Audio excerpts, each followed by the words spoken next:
Эфир Абхазского телевидения продолжается. Вы смотрите информационный выпуск Амши-Укшара. Здравствуйте. А сейчас коротко о главных темах. Развитие Ткорчала, рабочие места, ремонт дороги и открытие горного базара. Президент Абхазии обсудил стратегию развития региона с активом Ткорчальского района. Человек, который был голосом Абхазии в Москве, Абхазия провела в последний путь дипломата Игоря Ахба.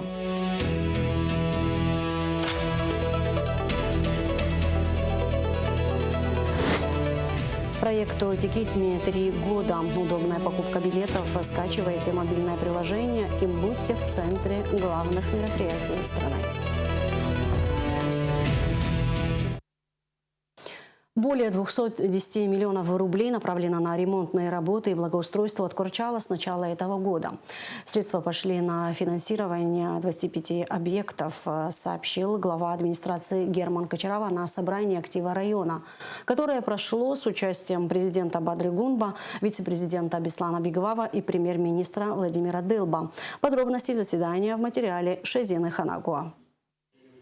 Экономическая политика администрации Ткорчальского района в отчетный период была направлена на мобилизацию внутренних резервов, повышение собираемости налогов и укрепление финансовой дисциплины. За 6 месяцев 2026 года доходная часть местного бюджета выполнена на 102%, сообщил глава района Герман Кочарава. При плановом показателе 172,4 миллиона рублей. Фактическое поступление поступило 175,2 миллиона рублей.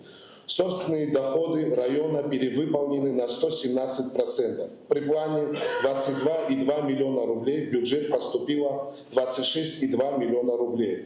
Этот прирост почти на 4 миллиона рублей – прямой индикатор того, что местный бизнес выходит из тени, а экономическая жизнь в районе начинает динамично восстанавливаться.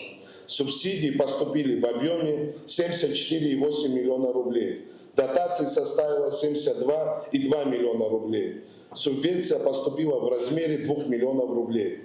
Фактическое исполнение расходной части бюджета составило 175,8 миллионов рублей. В фокусе особого внимания администрации находится прямая поддержка граждан, оказавшихся в сложной жизненной ситуации. За отчетный период за счет средств местного бюджета была оказана материальная помощь более 40 малоимущим семьям на общую сумму 796 тысяч рублей.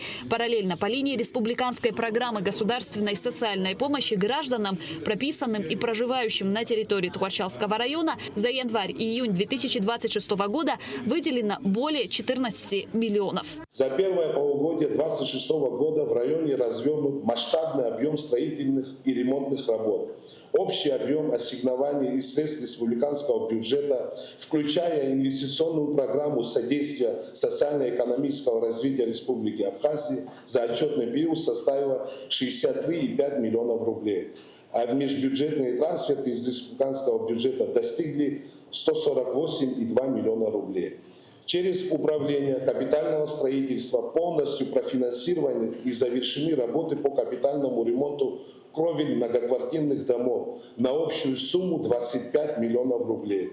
Десятки семей Ткорчала, страдавшие от протечек крыши, в дождливый период получили сухие, теплые и безопасные квартиры. Также проведен ремонт кровли школьных зданий, устранены протечки и предотвращены связанные с ними повреждения внутренних помещений.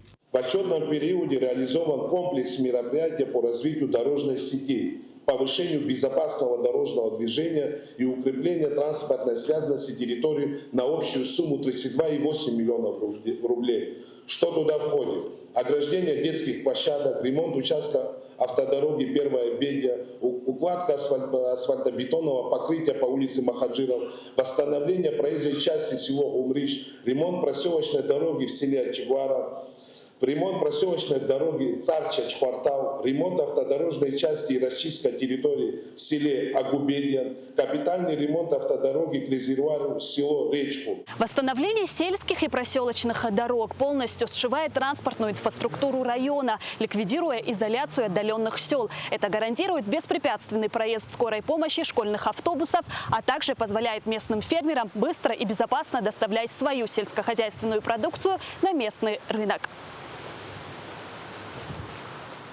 Германом Гочарава подписано распоряжение о создании группы стратегического развития города-героя Тхуарчал. Группа займется разработкой комплексного мастер-плана Тхуарчал-2030, правовой и технической упаковкой ключевых инвестиционных площадок, привлечением внебюджетных и грантовых средств, а также формированием новой стратегии внешнего позиционирования Тхуарчала.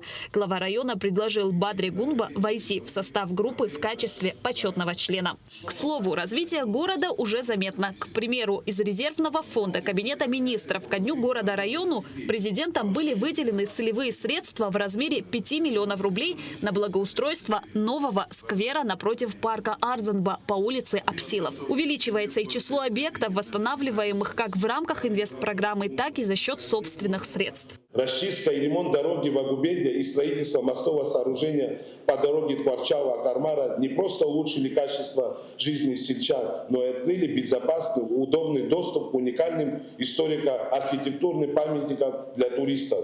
А системная работа на городском полигоне снимает многолетнюю экологическую напряженность, обеспечивая санитарную безопасность жителей и гостей города. С января по июнь сумма за потребленную электроэнергию в районе составила 94 миллиона 234 тысячи рублей. Однако реальный объем уплаченных платежей всего лишь 23 миллиона 638 тысяч рублей. Объем задолженности за потребленную электроэнергию составил 70 миллионов 595 тысяч рублей. От юридических лиц она составила 1 259 тысяч. Здесь хочется отметить, сказать, что за последние месяцы погашение задолженности идет в довольно хорошем темпе. От физических лиц задолженность у нас составляет 69 миллионов 336 тысяч 440 рублей. Я думаю, для каждого из нас понятно, что такие большие задолженности очень трудно развивать нашу отрасль. Единственная, наверное, отрасль, от которой зависит практически вся экономика нашей страны. Налоговые поступления в Тхуарчалском районе за первое полугодие составили 29 миллионов 42 тысячи рублей, что на 6 миллионов 353 тысячи рублей превышает запланированные показатели, сообщил начальник налоговой службы района Владислав Аджба. За 6 месяцев сотрудники районного УВД зарегистрировали 5 преступлений уголовного характера. Все они раскрыты. Начальник районного отдела УВД Денис Челоко представил результаты работы за отчетный период. Аграрии района уже приступили к сбору урожая фундука. По прогнозам, в текущем сезоне объем сбора ореха составит порядка 1400 тонн. В этом году президентом Республики Абхазия был объявлен год 2026 год годом села. По поручению президента Министерство сельского хозяйства Республики Абхазия выделяет на каждое село по 1 миллиону рублей для развития сельских территорий. Все села Тхуарчалского района подали заявки, и все заявки были одобрены. Выделенная сумма пойдет на благоустройство сел и инфраструктуру. Руководство страны продолжит делать все возможное для повышения качества жизни горожан и жителей всего района, отметил, выступая на заседании актива президент. В числе первоочередных задач и ближайших планов Бадра Гунба назвал решение ключевых инфраструктурных вопросов района. В частности, президент сообщил о планируемом ремонте основных автодорог, ведущих в Тхуарчал. Отдельно глава государства отметил необходимость восстановления дороги Патрас, которая в годы Отечественной войны народа Абхазии связывала блокадный город с селами восточной части страны и имела стратегическое значение. Инфраструктура тегла защищена, что хомпада убартервагу, дзимингага айтишипада ихдерод проблема дуд зашина тот как лейцпхедza Тхуарчала шуны яю адзизипшро ибзидзана ихдерод убри намадана атцарысти аргылары успорта яхабыт Тхуарчал Ахадара, Абриазцара, Ацбараза, Акыршукса, Дара, Аудуирокушис, Черногод, Абраганысову, Абряхнапызлах, Казаус, Ацухтунза и Нахкапха. Акырепсо, Тхуарчала, Шара, Шушка, Агубалары, Абзибары, Змам, Абснат, Тупопасабадзам, Избанукза, Шара, Шнысамя, Шторыхамя, Уи ибзидзан яхнарбод шара шахаракара. Отдельно Бадрагунба остановился на ликвидации последствий недавнего стихийного бедствия, охватившего Тхуарчалский район. На призыв о помощи в восстановлении размытых дорог откликнулись не только уроженцы района, но и руководители предприятий и предприниматели со всей республики. Глава государства выразил искреннюю благодарность всем, кто не остался равнодушным в трудную минуту. В ходе встречи гражданам и предпринимателям, оказавшим активное содействие в преодолении последствий стихии, были вручены благодарственные грамоты от президента Абхазии. Шазина Ханагу, Лилиан Маршан, Раму Камкия, Абхазское телевидение. Городской рынок, не работавший долгое время, торжественно открыли в Тхуарчале. Перезапуск торгового пространства осуществлен по поручению президента Бадрагунба и по инициативе главы районной администрации Германа Кочарава. Павильон, где располагаются торговые ряды, украшен муралом, на котором изображены мужчины и женщины в национальных костюмах, продающие свою продукцию, а также гортензии, символ Тхуарчала. Торжественную церемонию открытия рынка посетили многочисленные гости и жители города. Президент Бадрагунба и глава администрации Тхуарчалского района Герман Кочарава перерезали красную ленту. В день открытия здесь провели ярмарку сельскохозяйственной продукции из сел Тхуарчалского района. Ярмарка была разделена на две зоны: фермерскую, где были представлены домашний сыр, мед, свежие фрукты и овощи, и гастрономическую с национальной кухней. Каждый житель уже в среда, пятница, воскресенье могут спокойно попасть со своей продукцией на наш горный базар, как мы его назвали. Сейчас все те автобусы, которые ездили в ГАУ, все, они ездят, да, они на нашем балансе, на нашем АТП стоят. И справедливо то, что все, что им нужно для автобусов, мы всегда делаем с нашего бюджета. Почему мы должны ездить в другой район, я понимания не имею, но мы возобновили эти рейсы. И я думаю, мы сможем и наладили эти рейсы. Так что все будет нормально. Ой, образование, хоть Тхуарчал инфраструктура, авиация, бортами повахцотсумта, специальный год era, Черногия интересный год общения. Это будет как новая локация для туристов, чисто экологический рынок. То есть те люди, которые приезжают к нам в Тхуарчал, в Акармар, они могут посещать спокойно. Мы будем разговаривать с министром туризма, с турфирмами, чтобы они привозили тех людей, которые, грубо говоря, если мед стоит в других городах там 200 рублей, у нас можно будет приобрести это за 80 или 100 рублей. То есть и подешевле, и экологически, и чистый продукт. 21 августа в Тхуарчале также презентовали новый туристический маршрут, разработанный журналистом Арифой Кабба. Маршрут начинается от здания вокзала. Арифа Кабба рассказала президенту, жителям и гостям города об особенностях маршрута и достопримечательных местах, включенных в него. Президент также осмотрел архивную фотовыставку «Старый Тхуарчал» на променаде у стены ГРЭС. Мы просто хотим немножко вкратце рассказать цель этого маршрута. Он в том, чтобы все многочисленные гости, которые приезжают сюда смотреть природные красоты Тхуарчала, Кармару, вот эти потрясающие водопады, они также не обходили город, который очень, мне кажется, заслуживает внимания большого. Вы знаете, я думаю, все здесь знают, что Тхуарчал — это город-герой, и это не просто так. Эти люди выдержали блокаду 413 дней, они боролись, они показали свой характер и дух, и мы постарались в эту прогулку включить все. И историческое прошлое Тхуарчала, когда он создавался как город угольных шахт, как жемчужина Абхазии, как индустриальный центр, и времена, которые были расцветом, когда в советское время, потому что и ГРЭС, которая за вашей спиной, это была очень важная такая районная электростанция, которая была важной не только для Абхазии, но и для всего Закавказья на самом деле. Ну и, конечно, историю войны. Тем уверен, что у Тхуарчала большое будущее. И в частности, я абсолютно убеждена, что этот маршрут будет интересен всем, кто сюда приезжает.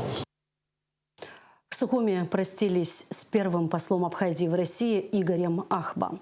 Траурная церемония прощания прошла в доме учителя. Видный государственный деятель и дипломат, кавалер орденов Ахицапша II и III степени ушел из жизни на 77-м году после тяжелой продолжительной болезни. Проводить Игоря Ахба в последний путь пришли президент Бадра Гунба, члены правительства, депутаты парламента, представители общественности, его друзья и соратники. Репортаж Аэлиты Рудня. В пятницу, 21 августа, в доме учителя многолюдно. Прощаются с дорогим сердцу и всей стране человеком Игорем Ахба, видным государственным деятелем, кавалером ордена Ахицапша II и III степеней, первым послом Абхазии в России. Проводить Игоря Ахба в последний путь пришел президент Бадра Гунба, общественность, его друзья и соратники.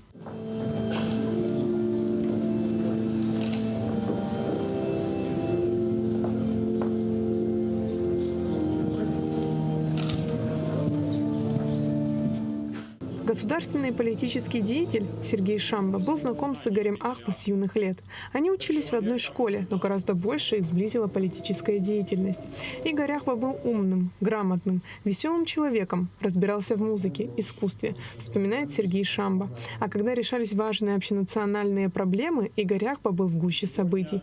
Находясь в Москве, он общался со всеми представителями нашего общества в Москве. Тогда мой брат возглавлял абхазскую общину в Москве, Тарас Шамба.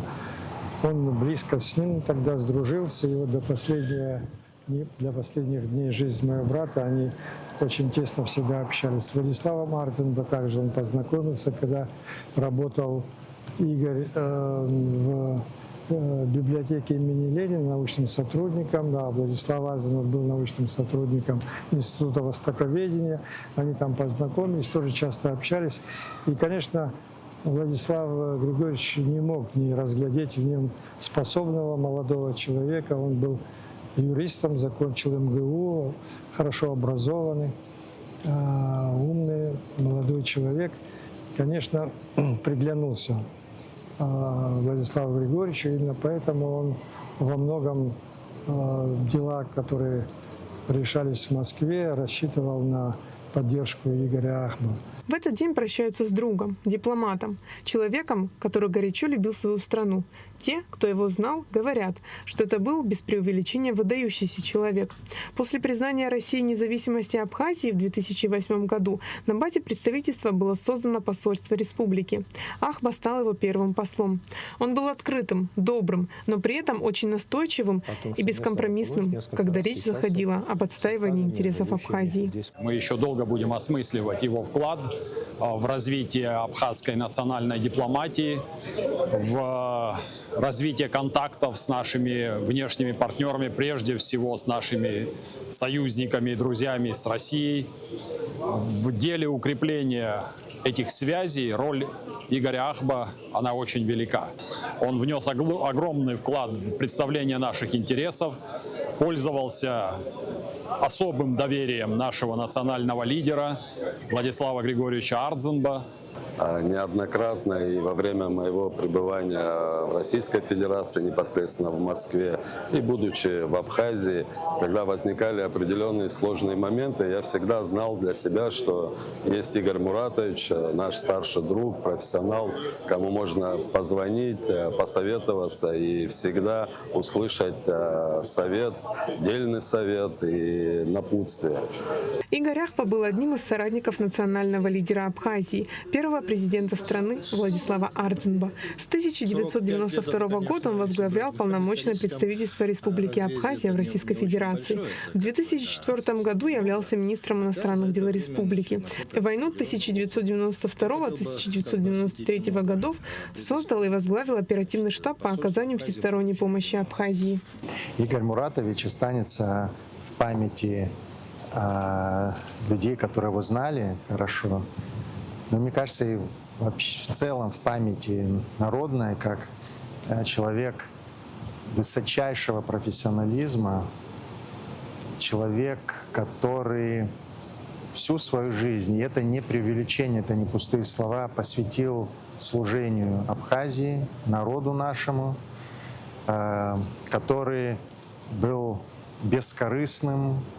Представляя Республику Абхазия в Российской Федерации на протяжении многих лет, Игорь Муратович внес значительный вклад в развитие абхазо-российских отношений. Вице-премьер Жансух Нампа зачитал некоторые из большого количества писем, телеграмм со словами глубокой скорби и соболезнований, которые приходят в эти дни. Ушел из жизни яркий человек, профессионал, многие годы отдавший служению родной Абхазии.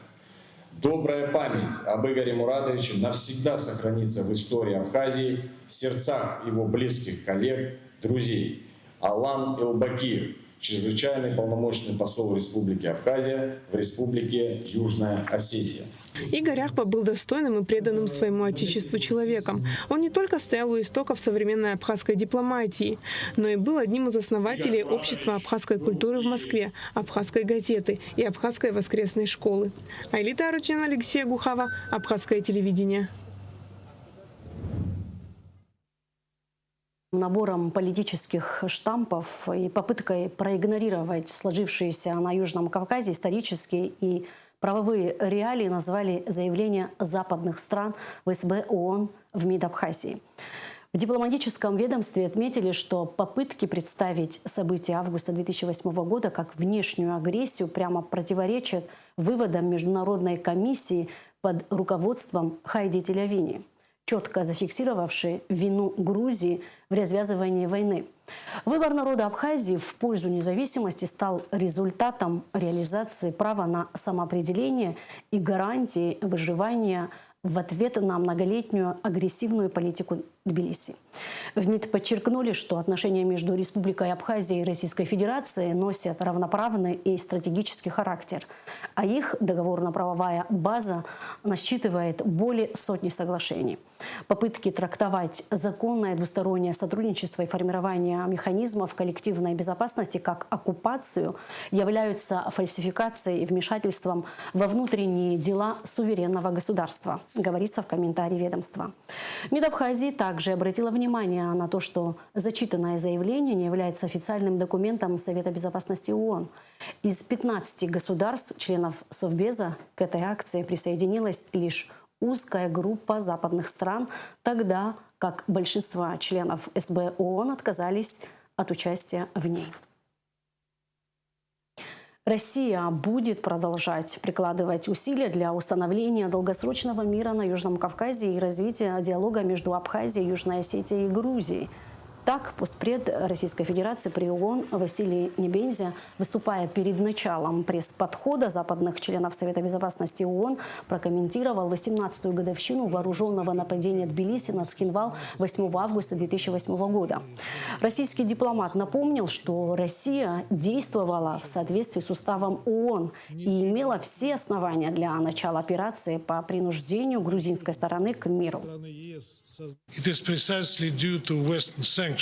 Именно из-за западных санкций жители Абхазии и Южной Осетии оказываются в изоляции. Мы также хотели бы предостеречь некоторых наших коллег от продвижения отличительной повестки по грузинскому направлению. С сожалением констатируем наличие факторов, негативно влияющих на переговорный процесс в Женеве и представляющих реальную угрозу для безопасности во всем Закавказском регионе. Один из таких факторов — это конфронтационная линия грузинской стороны, которая пытается использовать трибуны различных международных организаций для дискредитации России, а также изоляция Абхазии и Южной Осетии. ООН не является исключением. Мы готовы продолжать взаимодействие с теми, кто заботится о судьбе Южного Кавказа, а также готов предоставить всестороннюю помощь в содействии диалогу между Тбилиси, Сухумом и Цхинвалом с целью установления прочного мира и решения проблем в регионе, которые их всех объединяют.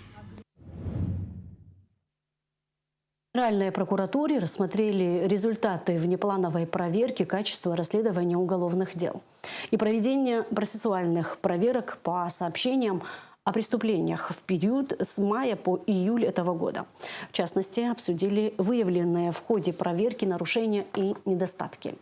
Руководителям соответствующих органов поручено принять дополнительные меры по повышению качества работы, усилению надзора за органами предварительного расследования и недопущению подобных нарушений впредь. Кроме того, на совещании обсуждались отдельные резонансные уголовные дела, находящиеся в производстве, и обсужден ход их расследования.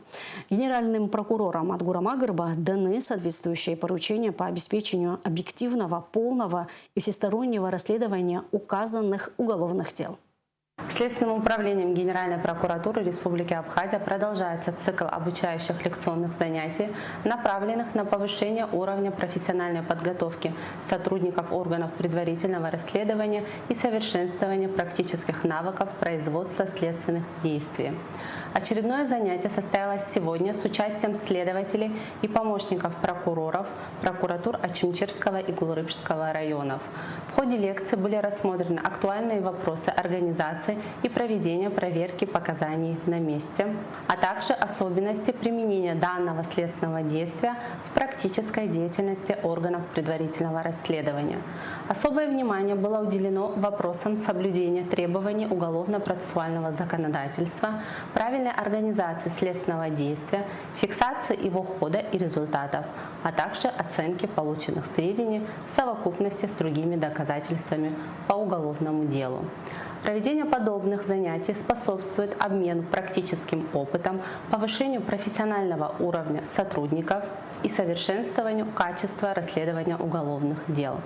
Генеральная прокуратура Республики Абхазия продолжит проведение обучающих мероприятий в рамках системной работы по повышению квалификации сотрудников органов прокуратуры и предварительного расследования.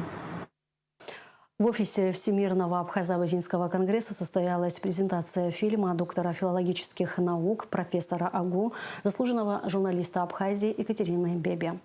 Фильм «Лучезарная горянка» посвящен руководителю отдела культуры Международного объединения Алла-Шара Нателле Джимакуловой. В фильме показаны не только рабочие будни и проекты Нателлы, но и личные истории, рассказывающие характер героини. Картина вошла в цикл фильмов Екатерины Беби об абазинских женщинах, цель которого показать многообразие женских судеб и их вклад в общественную и культурную жизнь. Дорогая Джимакулова, мы ее очень любим. Она достойный человек. Она и журналист, и режиссер, и общественный деятель. Алла-Шара – это общественная организация, которая работает уже более 10 лет. В прошлом году отмечали юбилейную дату. Можно сказать, одна из инициаторов и возглавляет отдел культуры. Как это важно! Как это важно! Удивительный человек. Нателла Джимакулова, вот с первого дня знакомства мы ее обожаем. Действительно, человек души, очень скромная. Фильм, конечно, вызывает теплые чувства. Вообще у Катерины Георгиевны, я поняла, вот я смотрела и анализировала, есть свой стиль, особенность. Все, что она нам рассказывает, это пережито ею самою. Вот она хочет поделиться с нами тем, что она прочувствовала. И когда это касается наших братских народов, взаимоотношений, у нее это происходит с особым чувством теплоты. И это ощущается даже через кадр. Все говорили о вас, что вы очень теплая, улыбчивая, скрепляющая. Да?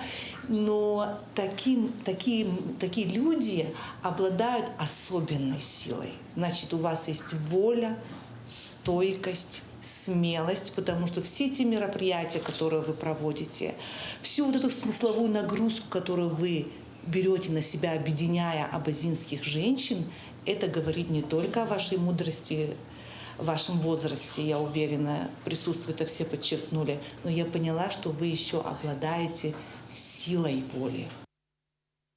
Свыше 100 тысяч проданных билетов и более 16 тысяч проведенных мероприятий. С такими внушительными результатами первый в Абхазии билетный сервис «Тикитми» отметил свое 3-летие. Главным анонсом вечера, посвященного этой дате, стал следующий масштабный шаг команды – скорый запуск удобного мобильного приложения. Ирина Богателя знает подробности. Купить билет на концерт, спектакль, мастер-класс, выставку, музей и многие другие события всего за пару кликов. Сегодня это привычное дело, но еще 3 года назад для Абхазии это было новшеством. Первый в республике билетный сервис TicketMe отметил свой 3-й день рождения. Праздник прошел на берегу моря в торжественной и расслабленной атмосфере под красивый закат на площадке большого пляжного комплекса Марнера, одного из ключевых партнеров проекта. Событие объединило все сообщество TicketMe, команду, партнеров, друзей и, конечно, пользователей, которые ежедневно доверяют сервису свой досуг. Отдельные слова благодарности прозвучали в адрес компании Amobile, первой поддержавшей их идею. Наш донор, как всегда, компания Amobile 3 года назад поддержала данный проект. И вот этот проект вырос, такой проект, как TicketMe. Мы сотрудничаем с молодежным театром, с театром имени Искандера, русский театр. Сотрудничаем с различными концертными площадками, а также организаторами. Будь то организаторы в Абхазии, либо в России. Вот, например, они захотят устроить мероприятие. Конечно же, Марнеру, один из наших партнеров, где сегодня проходит наше событие. То есть организаторы обращаются к нам, мы создаем события. Билеты можно приобрести как онлайн, так и офлайн во всех офисах Amobile. Это более 14 офисов по республике Абхазия. Очень удобно. То есть билетных касс сегодня в Абхазии только в городе Сухум, либо в том заведении, где проводится мероприятие. А это очень удобно. Можно зайти в офис Amobile и приобрести также билет на события, которые размещены на ресурсе TicketMe. Проект рождался из личного опыта и простой идеи – создать поиск культурных и развлекательных событий удобным для каждого. На праздновании создали по-настоящему веселую и расслабленную атмосферу. Для гостей выступали диджей Тему, заслуженный артист Абхазии Джимми Шумения, а главным и неожиданным гостем вечера стала стендап-комик Найка Казиева. Эра бесконечных очередей в кассы осталась в прошлом. Теперь планировать свой отдых можно за считанные минуты. Среди постоянных партнеров платформы – крупные представители индустрии развлечений. Представители сочинского цирка отмечают круглосуточную поддержку и оперативность команды. Любой вопрос здесь решается буквально за мгновение. Это единственная платформа, с которой мы работаем и дальше, надеюсь, будем работать. TicketMe сегодня 3 года, из них 2 года мы уже сотрудничаем только с ними. Первый раз мы приехали с гастролями в эту замечательную республику Абхазия и уже 2 года назад сотрудничали с TicketMe. И вот уже 2-й год мы с ними работаем. Мы, наверное, были у них самый крупный такой, да, представитель. И вот только с ними. Плюс девочки все на подхвате 24/7. Любая проблема решается вот вообще ежесекундно. У нас не возникло ни одной проблемы. Даже если нам маленькая возникала, это все моментально решалось. А у нас, так как зал 1200 мест, представляете, и мы работаем 3 месяца. В том году дали мы 50 представлений, в этом году у нас 30 представлений. И то есть вот этот поток людей, который проходит через билетные кассы, через все, у нас не было ни одних возмущенных, ничего. Мы не задерживаем представление, мы начинаем всегда вовремя, ну максимум 5 минут. Это говорит о том, что это очень удобно, и сканирование, и билеты, и кассы, и все. Отправной точкой стал август 2023 года, когда на сайте был продан самый первый билет на спектакль «Кровавая свадьба» Абхазского государственного молодежного театра. Сегодня на счету TicketMe уже более 100 тысяч проданных билетов и свыше 16 тысяч проведенных мероприятий. Секрет такого роста не просто в технологиях, а в персональном подходе к каждому событию. Очень многие из гостей, которые посещают мероприятия, которые организует Абхаз-Ивент, не являются местными жителями. Именно поэтому этот ресурс для них очень удобен тем, что они могут онлайн приобрести билеты и быть точно уверены, что они попадут на те же концерты на Афонской пещере. На Афонской пещере у нас 100% продажа именно на платформе TicketMe. Это очень удобный ресурс, которым мы пользуемся, и наши гости очень довольны. И также для нас очень важно, что команда помогает продвигать события. То есть они используют рекламные инструменты, они продвигают площадки, на которых мы делаем события, сами события на своих информационных ресурсах. Это для нас тоже очень важно. Следующий масштабный шаг команды – полноценное мобильное приложение с современным и понятным интерфейсом. Совсем скоро тысячи культурных событий, концертов и спектаклей всей страны окажутся буквально в вашем кармане. Ирина Богателия, Константин Парулова, Абхазское телевидение. И в конце выпуска информация о погоде.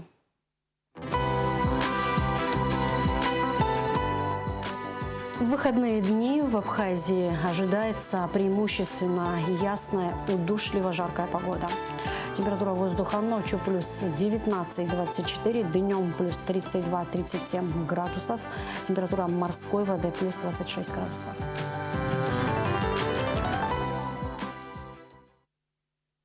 На этом наш выпуск завершен. Всего вам доброго. До встречи в эфире.